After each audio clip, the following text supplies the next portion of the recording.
Did you know there's a tiny world right here in this moss? Hello, I'm the Home Educating Mum, and this is Little Learns, where small steps lead to big discoveries. Today I'll be answering the question that you voted for: what is moss? Moss is a tiny small plant that doesn't grow flowers or seeds.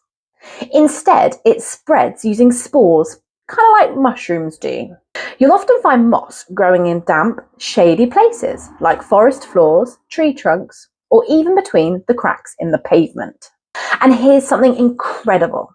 Moss is ancient.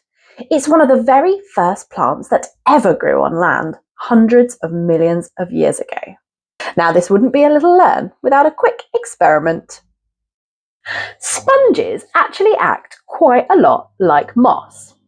When moss dries out, it shrinks and it looks a bit lifeless. But as soon as it gets water again, it soaks it up and wakes up. Moss is like a living sponge. And guess what? Inside moss, you might find tiny creatures called tardigrades or water bears.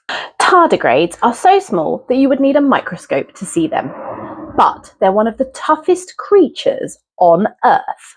Tardigrades can survive freezing cold, boiling heat, and even out of space. Now, if you're lucky enough to own a microscope and go on a moss hunt, let me know if you find any tardigrades. Thanks for joining me on Little Learns. If you enjoyed this and want to support more free lessons, you can find me on Ko-fi. See you next time. Bye.